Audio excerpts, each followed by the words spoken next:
नाज़रीन, ये हैं फैसल वड़ाइच।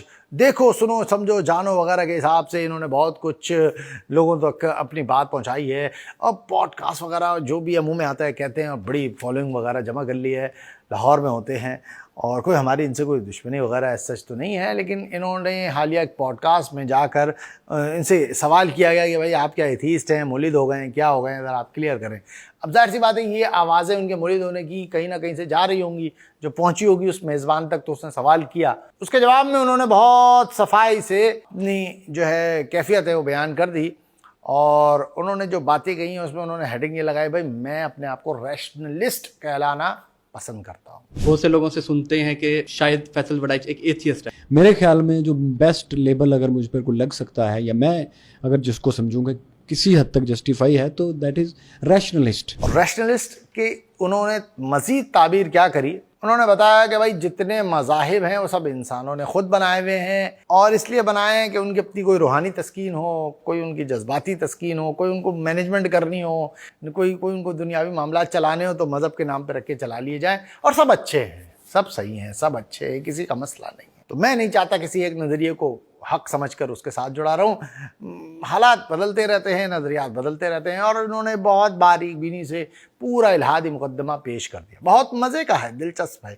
इसको जो सुनेगा, अगर वो अपने दीन के बारे में अलहक होने की पोजीशन नहीं रखता तो वो भी बह जाएगा। किसी भी एक आइडियोलॉजी से बड़ा स्ट्रांगली अटैच होना मैं इसको पसंद नहीं करता, क्योंकि तमाम आइडियोलॉजीज़ जो हैं वो इंसान के लिए बनी हैं, ना कि इंसान उन आइडियोलॉजीज़ के लिए या उन मज़हब के लिए बना है।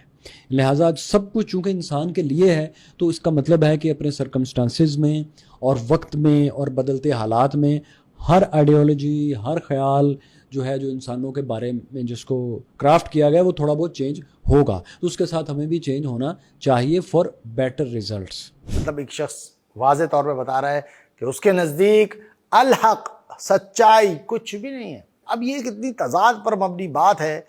अच्छा, वो कह रहे हैं कि भाई डायलॉग हो, मुझे 100% यकीन है वो कभी इस मामले पर डायलॉग नहीं करेंगे, कभी किसी ढंग के बंदे के साथ बैठ के वो बात कभी भी नहीं करेंगे। आप नोट कर लीजिएगा, रैशनलिस्ट कभी किसी के साथ इस तरह नहीं बैठते, क्योंकि उनका झूठा दावा होता है कि वो रैशनलिस्ट है। एक इनका वीलॉग है, देखें इस मामले पर, जरा देखें। खुदा के वजूद की बहस तहरीरी तौर पर भी कम से कम 2500 साल पुरानी है। ये आज तक इसीलिए सेटल नहीं हो सकी कि इसका कोई डेफिनेट जवाब किसी के पास है ही नहीं। यानी हकीकी दुनिया में हकीकत के सामने बार बार टेस्ट होने पर भी जब वो कोई सच्चाई मौजूद रहे तो ही उसे हकीकत माना जाएगा। दावे की कोई ना कोई टाइम एंड स्पेस, कोई फुटप्रिंट होना चाहिए, या कम से कम ऐसा रास्ता जिससे इसकी मौजूदगी को टेस्ट किया जा सके। अब अकली तौर पर जब खुदा साबित हो चुका है, हो रहा है, या मतलब कई बार हो चुका है, तब भी रैशनलिस्ट जो अपने आप को अकल परस्त कह रहा है, तो इनकी अकल में क्यों नहीं आती है? अब ये मसला है। फिर वो कहते नहीं जी अल्लाह ये हक नहीं है। और फ़लस्तीन के मामले में भी बड़ी प्यारी बात करी उन्होंने, कहा कि भाई मज़हब निकाल दिया जाए तो बात ही ख़त्म, फिर ज़मीन का झगड़ा रह जाता है। अगर बैतुल रहम हो, अगर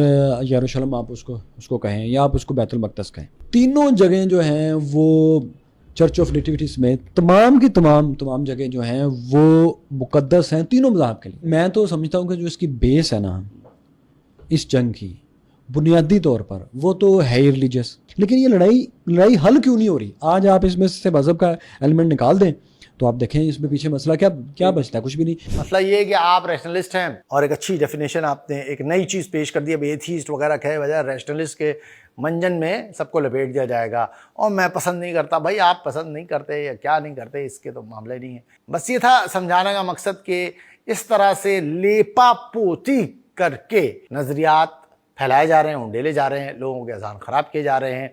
लोगों को लगता है बड़ा हिस्ट्री जानता है, बड़ा ये जानता है, और जो कुछ भी वो जानता है वो सारा जहल होता है। और जो अल हक है, जो असल जो इल्म है, जो खुदा और हकीकत पर मबनी इल्म है, उससे वो मुँह चुराते हैं और भाग रहे होते हैं। यही शैतान है जो उड़ा के ले जाता है फिर इंसान को। तो इसलिए हर वक्त अपने ईमान की हिफाजत की दुआ भी करनी चाहिए, और इस बात पर यकसू रहना चाहिए कि दीन इस्लाम ही वाहिद हक है, ला इलाहा इल्लल्लाह, कोई नहीं है, कोई और नहीं है सिवाय अल्लाह के। इस पूरे शऊर को, इस पूरे डिस्कोर्स को अपने अंदर उतारे बगैर आप किसी हक के पोजीशन में नहीं जा सकेंगे। ये वजह हम बार बार इस्लामी निज़ाम ज़िंदगी का शऊर बेदार करने की कोशिश